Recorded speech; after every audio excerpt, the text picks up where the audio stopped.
अगर बाकी हनमा real life में होता तो कैसा खाता, कैसा ट्रेनिंग करता और कैसा रिकवरी करता। मेरे पास डिकेड्स का एक्सपीरियंस है, तो मैं आपको बताऊंगा बाकी हनमा जैसा फिजिक कैसे बनाओगे, आपको वर्कआउट प्लान क्या होगा, कि आप ईट करोगे। तो ये वीडियो बॉडी बिल्डर्स के लिए नहीं है, ये वीडियो है बाकी बिल्डर्स के लिए। बाकी जो है एक सुपर ह्यूमन जिसने गोरिल्ला के साथ 1v1 करके क्लच कर दिया, वो भी उसके पैरों के साथ। मतलब तुम समझ सकते हो उसके लेग में कितना ज्यादा स्ट्रेंथ है। मेरे हिसाब से बाकी एक कुदरत का करिश्मा है। सबसे पहले हम लोग बाकी के फिजिक को ब्रेक डाउन करते हैं कि आपको ऐसा फिजिक बनाने के लिए कौन से मसल पे ज्यादा फोकस करना पड़ेगा और बाकी के फिजिक में कौन से मसल अच्छे खासे डेवलप है। बाकी हनमा का फैट परसेंटेज बहुत ही लो है, लगभग 8 से 10% तक। और एक एनीमे फिजिक बनाने का यही राज होता है, आपका जितने ज्यादा मसल होंगे और जितने कम फैट परसेंटेज होगा, आपका फिजिक उतना एनीमे जैसा लुक आएगा। दूसरा चीज जो बाकी के फिजिक को बहुत ही ज्यादा एनहांस करता है, वो है उसके शोल्डर और ट्रैप्स। अगर आप बाकी के शोल्डर और ट्रैप्स को देखेंगे, वो बहुत ही ज्यादा थिक है। मतलब बाकी ने बहुत ही ज्यादा मेहनत की है उसके अपने शोल्डर और ट्रैप्स के ऊपर। तीसरा चीज जो मुझे बाकी हनमा के फिजिक में बहुत ही ज्यादा यूनिक लगा, वो है उसका चेस्ट सेपरेशन। मतलब उसका चेस्ट एकदम डीपली सेपरेट होकर रखा है,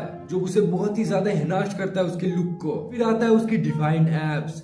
उसके एब्स बिस्किट की तरह लगता है, वो भी सोने के बिस्किट। फिर हम सीधा सीधी बोले बाकी के फिजिक को हम लोग हाइपर फिजिक बोल सकते हैं। और हाइपर फिजिक का मतलब ये होता है कि आपके अंदर एंडुरेंस हाई है, आपके पास स्ट्रेंथ है, आपके पास मसल भी है और आपको फैट परसेंटेज भी लो है। आप रनिंग करते हुए थकते नहीं, आप स्ट्रांग हो। इसको हम लोग हाइपर फिजिक कहते हैं। लास्ट चीज जो बाकी हनमा के बॉडी में बहुत ही ज्यादा स्ट्रांग है, वो है उसके फोरआर्म और लेग्स। माँ कसम भाई, उसके लेग्स बहुत ही स्ट्रॉन्ग है। मतलब उसने लेग से गोरिल्ला को पीट दिया भाई। और लास्ट चीज जो है उसके डेंस मसल्स, उसके मसल्स की डेंसिटी बहुत ही हाई है, जो एक नेचुरली अचीव करना इम्पॉसिबल है। लेकिन अगर आप सालों की मेहनत करेंगे तो आप इसको अचीव कर सकते हैं। हमारा पॉइंट आता है रियल लाइफ टारगेट। हम लोग टारगेट सेट करते हैं कि आप रियल लाइफ आपकी बॉडी कितना अचीव कर सकती है। देखो फर्क नहीं पड़ता आप स्किनी हो या ओबीस हो, आप 10 से 15% फैट अचीव कर सकते हैं नेचुरली, जो आपके फिजिक को एनीमे वाला लुक देने के लिए काफी है। दूसरा चीज, आपको लीन मसल गेन के साथ आपको स्ट्रेंथ को इंक्रीज करना है धीरे धीरे। हम बात करते हैं आपका ट्रेनिंग स्टाइल क्या होगा, आप कैसे ट्रेन करोगे जिससे आप बाकी हनमा के फिजिक को अचीव कर पाओगे। बाकी के फिजिक को अचीव करने के लिए आपकी ट्रेनिंग में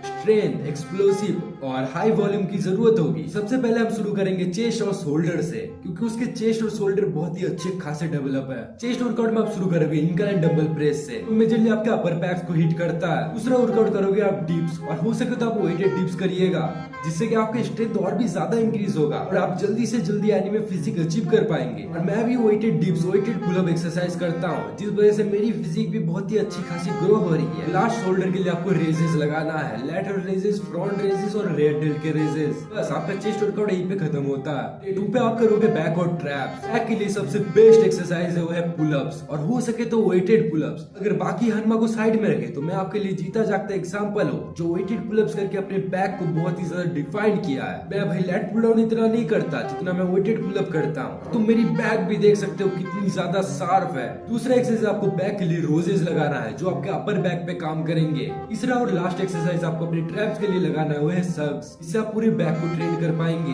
कुछ लोग यही से मुझको बोलेंगे कि मुझे अपर बॉडी चाहिए, बाकी का लोअर बॉडी नहीं चाहिए। लेकिन अगर आप बाकी के लोअर बॉडी को ट्रेन नहीं करेंगे तो अपर बॉडी भी आपको नहीं मिलेगा। तो इसे आता है हमारा लेग डे, जहाँ पर आपको सबसे पहले एक्सरसाइज करना है स्क्वाट। और स्क्वाट पर आप जितना वेट से कर सकते हैं उतने वेट से करिए, और इस पे हैवी चाहिए क्योंकि ये हैवी वाला वर्कआउट। दूसरा है वॉकिंग लंजेस या लंजेस, आप कर सकते हैं। बाकी आपके अगर जिम में लेग प्रेस की मशीन है तो लेग प्रेस करिएगा। बाकी आपका लेग कर्ल और लेग एक्सटेंशन तो ये सब है। बाकी आपको अपने काब्स को इग्नोर नहीं करना है, काब्स को भी अच्छे से ट्रेन करना है। अब रियलिस्टिक बातें करते हैं कि इस फिजिक को अचीव करने में आपको कितना टाइम लगेगा। आपको रिजल्ट दिखना शुरू होगा 6 से 8 महीने में, अगर आप इसको कंसिस्टेंटली फॉलो करते हैं। और 1.5 से 2 साल के बाद आप स्ट्रॉन्ग बन जाओगे, आपकी बॉडी में अच्छा खासा मसल गेन हो जाएगा। और जैसे आपको 3 साल से ऊपर हो जाएगा ट्रेन करते हुए, आपकी बॉडी पूरी डिफाइन बन जाएगी, एनिमे कैरेक्टर बन जाएगी।